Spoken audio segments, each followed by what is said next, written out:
El congresista Pedro Laechea, que nos ha venido a visitar Agenda Parlamentaria. Congresista, ¿qué tal? ¿Cómo está? Bienvenido. Buenas tardes. Buenas tardes a usted y a todos los amigos que nos siguen. ¿Qué tal? Bueno, vamos ahora a centrarnos a hablar básicamente sobre el tema del plástico, porque es un tema que todo el mundo lo comenta, ¿no? Sí. La gente que nos está en estos momentos televisando, pues de hecho, ¿no? Muchos de ellos dicen, ahora llevo mi bolsita, ¿no? de biodegradable al supermercado para poder ahí poner mis compras, ¿no? O sea, lo que yo he comprado en mi bolsita, no espero que el supermercado me dé más bolsas de plástico, ¿no? Dicen algunos. Otros, ya no uso sorbetes, ¿no? Por ejemplo, porque luego eso va, pues, a un botadero, ¿no? Y contamina, ¿no? El medio ambiente. Ahora, se están haciendo campañas también. Desde aquí del Congreso de la República hay una campaña para que la gente use, ¿no? Como se dice, pues menos bolsas de plástico, ¿no? Usen también objetos no contaminantes, ¿no? Pero queremos conocer cuál es su perspectiva, o sea, cuál es la opinión que usted tiene, pues, en torno a este tema, ¿no? Del uso del plástico en general. Bueno, yo creo que un cambio de costumbres muy bienvenido y muy bueno. Que todos los peruanos vayamos hacia una cultura de manejar los residuos y ciertos residuos que no los necesitamos no tomarlos. Igual tenemos un problema con el papel, igual tenemos un problema con el fierro, y te cuento las baterías, los problemas que están generando en nuestra Amazonía, porque todo el mundo escucha radio por batería, Sí. y después las baterías las van tirando en un botadero, que son verdaderos peligros de acidez y todo lo demás. Tenemos que entrar a un concepto de reciclaje y sobre todo ir poco a poco entrando en lo que es hoy día las economías circulares, que son la salida a muchas de estas cosas que no vamos a entrar ahí. Si vamos a conversar un poco de qué cosas estamos trabajando en el Perú y las leyes que se han dado. Bueno, había una ley de medio ambiente que se había sacado para plazos y prohibiciones, que justamente yo entro a esta comisión y veo que hay muchísima data que no está entrando. Datos principales, por ejemplo, las municipalidades no estaban incluidas en la ley. O sea, si el día de mañana nosotros queremos trabajar sistemáticamente todo lo que es el reciclaje, tienen que estar las municipalidades. Más aún, tienen que estar lo que denominamos en el Perú los botaderos o los centros donde está el depósito de basura, donde hay. Es importante esto por dos razones. La primera, porque hay 108.000 familias peruanas que viven ahí. Tenemos que buscar una forma en que esto, otra vez, busquemos la forma de ayudar a esta población. Cuando se habla a veces de manera tan genérica del chorreo, que es una expresión que viene de los años 70, o sea, el que repite el 80 y el 90, se le ha quedado pegado el disco en el 70. Hoy día, la economía del comportamiento, que básicamente los economistas que han ido propulsando en la Universidad del MIT, son los ganadores del Oscar. Perdón, del Oscar, no, del Nobel de Economía. Del Nobel de Economía. ¿Por qué el Nobel de Economía? Porque hoy día se reconoce que el mercado no va a ayudar a los lugares donde hay trampas de pobreza. En una trampa de pobreza, una de las características es que el ser humano tiene que dedicarse el 120% en alma, corazón y vida para sobrevivir, y no puede observar qué alternativas tiene. Ese es el caso de estas 108.000 familias peruanas, que a veces en toda esta discusión me extraña no verlos, sobre todo habiendo gente que se dice de los derechos sociales, defensores de la población. Jamás ha estado esta población en los ojos de la discusión. Estas 108.000 personas, familias peruanas, ¿no? que viven en los botaderos. Pero de todas maneras, ¿qué otros problemas teníamos? Que se estaban poniendo límites o máximos que no se dan en el Perú salvo para una compañía. O sea, vamos a terminar creando un monopolio de facto. Solamente hay una compañía en el Perú que del PET puede tener 25%. Entonces estábamos sacando al resto de empresas de la competencia y no dándole el tiempo de ajustarse. O sea, las grandes empresas se pueden ajustar mañana, las pequeñas y medianas no. Ahí tienes un segundo problema. 40.000 familias peruanas dependen de esas industrias. Ahí justamente conversamos con la Sociedad Nacional de Industrias también en torno al respecto, ¿no? Y decíamos que, claro, una empresa que tiene, por ejemplo, un promedio de 1.800 empleados o 1.200, supongamos, una fábrica, ¿no? de plástico, pues se iba a ver reducida también, ¿no? Y ahí entraban otros problemas también. Mira, más que las empresas grandes que pueden ajustarse, 50% de la producción de plásticos en el Perú es informal. O sea, tú vas a Wong, te dan tu bolsita de Wong, santo y bueno que vayas con tu una bolsa, con tu bolsa de tela use, y después claro. lavas tu bolsa de tela, le pones detergente, la limpias, la enjuagas y ya. La tienes limpiecita tu bolsa de tela. La rafia es igual, es plástico, pero por lo menos lo reciclas, pero también tienes que limpiarlo. O sea, el cambio de costumbres es muy bueno, así como el cinturón de seguridad es buenísimo. Pero lo que tienes que ver es la realidad de la ley que vas a dar. O sea, si la ley le estamos dando porque es una moda de ambientalista, sacamos leyes que cumplen con que nosotros hoy en la noche dormimos tranquilos. Pero ¿qué ha pasado después de eso? Entonces, habían ciertas... yo no creo que es malo que evitemos un monopolio y que demos un tiempo de ajuste, porque no podemos perder 40.000 puestos de empleo. Para que tengas una idea, las bolsitas de plástico formales o las bolsitas de plástico en general en el Perú es el 0,77% de la oferta de plásticos del Perú. Y las formales, el 25% de eso. Pero es bueno comenzar a hacer un cambio de costumbres. Lo que tenemos que darnos cuenta es la data y las magnitudes en las cuales nos estamos moviendo.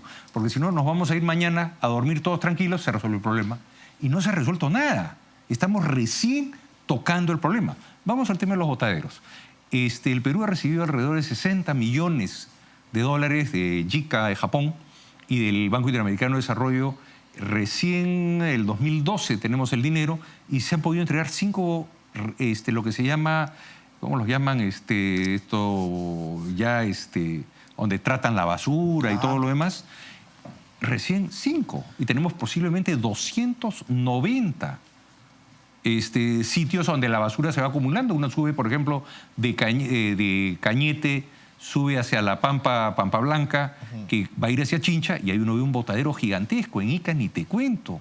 En la zona de La Tinguiña, en la parte alta, parece el infierno, ya combustiona sola. Y realmente, pues claro, cualquier persona que pasa por ahí u observa, ¿no? Este tipo, por ejemplo, de basura acumulada, ¿no? Y lo que es increíble, los ómnibus van tirando plásticos por la ventana. Pero lleva que pensar, ¿no? Pero es bueno que cambiemos costumbres. Ahora, tú te vas a los mercados. Tú has ido seguramente a un mercado de abastos, al de Lince, al de Jesús María. ¿Qué te dan? ¿Una bolsa roja, anaranjada? ¿Quién la ha hecho? ¿Quién es el fabricante de esa bolsa? O no las se negras, sabe. ¿no? Que son las que siempre... No claro. se sabe. Claro. Yo puedo ir a ver la bolsa Ebon y sé quién la ha hecho, veo la marca, el responsable. Eventualmente tiene que haber... Tenemos que buscar un sistema que ya en el mundo se están poniendo de acuerdo a generar lo que espero podamos trabajar, y estamos reuniendo información para hacerlo del plástico social. Por ejemplo, ¿Cómo entonces poder, congresista, reducir, ¿no? la cantidad de plástico que a diario también se bota y se desperdicia? Aunque muchas amas de casa, muchas mamás, por ejemplo, no vuelven a reutilizar las bolsas, ¿no? Claro, pero por ejemplo, tú vas en una bolsa de plástico y entras en WOM. ¿Qué pones en la bolsa de plástico? Yogurt, plástico. Champú, plástico. Recondicionador, plástico. Estamos llenos de plástico. Talco, plástico. Detergente, plástico. Enjuague, plástico. Entonces lo que tenemos que buscar es cómo utilizamos ese plástico y que no llegue al botadero. ¿De qué forma ese plástico puede volverse a convertir en un insumo? Están sugiriendo también que la mayoría de envases ahora sean de vidrio, pero no todos se pueden hacer en vidrio también, Bueno, ¿no? eso tiene sus inconvenientes también y su trabajo. Pero, ¿por qué no llegamos a la economía circular? Es más caro hacer en vidrio. O sea, mira, el de vidrio todo depende del reciclaje que tengas, el reuso. Tú cuando compras tu caja de cerveza, compras la primera de ahí, rellenas, ¿o no? Sí, o sea, no vuelves a comprar el vidrio teóricamente, claro, siempre y cuando entregues tu caja. Claro. Entonces te la canjean por otra que está llena. Pero entraste a un ciclo de lo que sería una economía circular. Claro. Entonces lo que tenemos que trabajar ahora es cómo generamos una economía circular con el plástico. Y lo interesante es que hoy día esos 108.000 peruanos tienen cabida en esto. Entonces ese es un trabajo que viene, como dicen, también viene. Claro. Y son temas de que si vamos a tratar, por eso mi participación en la Comisión de Medio Ambiente, la solución no solamente puede ser, ok, ya hicimos el gesto. No creo que el pueblo peruano quiera un congreso de mimos. Lo que queremos es contenido. Entonces, acá lo que tenemos que preocuparnos es de las cantidades. El Perú entra en 1 millón de kilos de plástico al año. a dónde están, cómo van, de dónde vienen, a dónde van, cómo podemos trabajar el reciclaje, cómo podemos hacer para tener orden. Por eso me parecía increíble que las municipalidades no fueran parte de la ley, que los botaderos no estuvieran parte de la ley, que no fueran parte de la estructura, que el tema que en su momento nosotros consensuamos y la ministra del Medio Ambiente, cuando llegamos a trabajar este día que no habíamos tenido un consenso, se dio cuenta que estaba entregando un monopolio a una firma y estábamos descalificando una serie de otras compañías que están entrando en el negocio y necesitaban un plazo de ajuste. Ahora, entonces, congresista, ¿cómo podríamos catalogar? O sea, si bien es cierto, existe una preocupación por el medio ambiente, claro, si bien es cierto, también hay un lado, ¿no?, de la sociedad que pues quiere ponerse a la moda con el tema del medio ambiente, pero hay una preocupación, existe. Mira, yo la tengo, pero hay una cosa que es, si tú hay una persona enferma, ¿tú vas a curar el termómetro o al enfermo? Claro, al enfermo.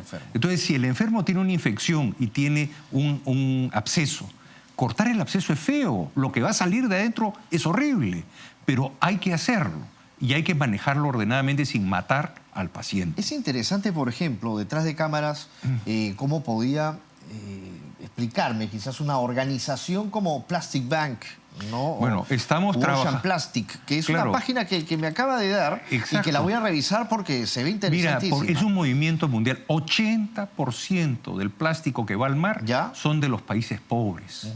Sí. La suerte y la ventaja que tenemos es de que justamente hay un grupo humano que puede ayudarnos en esto. Y hoy día son peruanos que han sido transparentes para la comisión en todo el debate. O sea, no eran parte de, ni los 40.000 familias que trabajan en la industria, sea formal o informal. Son peruanos que tienen que buscarse una salida. Y hoy día esa salida puede venir, pero tenemos que entender la data, tenemos que entender la inversión que ha hecho el Estado para hacer estos rellenos sanitarios y que a duras penas en 5 años hemos logrado 5. Habiendo tenido los créditos y ya deberíamos estar llegando a una cantidad, tenemos 290 por ordenar. Teóricamente, si ordenamos los botaderos y a la vez cambiamos costumbres, el plástico va a dejar de entrar en el mar. Pero tiene que ser una labor integral. No podemos estar simplemente enfocando en el 25% del 0,77%. Porque parte de la educación también de cada persona. Por supuesto, ¿no? Pero tenemos que llegar a eso. Exacto. Entonces las municipalidades no pueden estar ajenas. Por ejemplo, en las playas del sur, la mayoría de las playas ya organizó eso. Cada casa tiene 5 basureros. Uno para plástico, uno para papel, uno para fierro, otro para todo lo que viene a ser vidrio. Y la última, los desechos, lo que te queda, pues, las sobras de la comida y todo lo demás. Eso se hace el compost, con el cual se trabaja toda la jardinería. El resto, el plástico, hay una compañía que hace las polares y se le dice que los dineros los otorgue a una caridad, a una cuestión. El fierro, Aceros Arequipa o Acier Perú. No, claro, se pueden hacer productos de hecho. No, claro. Pero lo importante es que ese club de playa, ese condominio, no genera basura. Claro. A eso se puede llegar, pero es un tema de educación y costumbre. Así como aprendimos a usar el cinturón de seguridad, igual. Pero las costumbres son complejas de cambiar. Es lo más difícil en mercadeo. Por ejemplo, Suave, ¿te acuerdas del papel higiénico Suave? Claro. Fue creado por la Grace. Claro. Y le tomó 20 años que la gente usara. 20 años para que la gente se convenciera que el papel periódico que estaba en el silo no era mejor o más higiénico, era usar el papel higiénico, porque el periódico estaba contaminado con tinta. Pero el papel higiénico, después de 20 años, se convirtió en un abarrote que tú cuando vas al autoservicio a comprar lo que necesitas o al mercado, vas a venir con tu plancha de papel higiénico. Antes habían de colores también, ¿no? Papel higiénico. Pero imagínate que antes era el silo con el periódico del día. Y nadie entendía por qué tenía que pagar 2 veces por el papel periódico. O sea, me lo vas a dar en blanco, el otro tiene noticias. Prefiero limpiarme con las noticias. Pero en fin. Bueno, con eso nos quedamos, congresista. Pero menos explicación. Pero sí. Esa es la razón por la que nosotros se va a trabajar, ¿no? consideramos. Claro, por eso es que hay gente que decía que se está demorando la ley de plata. En ninguna manera, porque si hubiera mala fe, había los votos suficientes para mandarla al archivo. Pero no, lo que queremos es una buena solución. Yo no me quiero ir a dormir en la noche, ya salió la ley de plásticos, ya se resolvió el problema. Porque no se está resolviendo. Entonces tenemos que ser conscientes de la matriz de problemas y tratar de ver cómo las tratamos conjunto y las sacamos adelante. Exacto. Y también, de hecho, pues acá en este país, no botar la basura por donde sea. Pues, ¿no? Es lamentable, por ejemplo, hay gente que te dice eso y está comiendo y tirando el plástico. Exacto. Los camiones en la carretera, por eso que hay plástico en la carretera. Agarran y lo tiran por la ventana, lo van tirando por la ventana. Volando bolsas por todas partes. Por todos lados están volando las bolsas. O sea, si nosotros cuando vamos en el transporte público, en carretera sobre todo, guardamos las bolsitas, estamos haciéndole un favor a la naturaleza. Ese es el papel, esas son las bolsitas que más rápido van a llegar al mar, porque nuestra carretera es costera. Así es. Muchas gracias, congresista, por haber venido. Pero tengamos información. Por eso no me parecía mala una ley que se trató de promulgar, que no tuvo acogida, que haya todo el sustento económico, cuantitativo, de la realidad sobre la cual vamos a legislar. Si no, la legislación es maquillaje y obviamente el pueblo se siente burlado. Muchas gracias, congresista, nuevamente. Pedro Laechea con nosotros, quien pues nos ha estado también dando su punto de vista en torno a la campaña, ¿no?, que hay pues en contra del uso del plástico. Tiene una posición, es importante, y como bien lo dice, pues es más importante todavía escuchar, ¿no?, analizar, debatir, para que pueda tener cifras, magnitudes, macros, micros, para ver y todo lo demás. cómo resolvemos el problema seriamente. Claro. Si no, estamos haciendo maquillaje. Esta ley, fantástico, va a ocuparse del 25%, el 0,77% de la producción de plástico del Perú. Hay que ver la forma y el fondo, ¿no? En fin, si es algunas personas lo que desean. Pero yo creo que hay mucho más por trabajar y lo vamos a hacer. Trabajar y, bueno, llegar a un consenso y en donde toda la gente pueda sentirse contenta. Y más que un consenso, entender la realidad. Claro. Y que estos 108.000 familias no sean transparentes. Son casi 300.000 peruanos que hoy son marginales y nunca fueron parte de la discusión. Yo sí la voy a traer. Muchas gracias, congresista. Vamos a una pausa y estamos retornando con más aquí en Agenda Parlamentaria.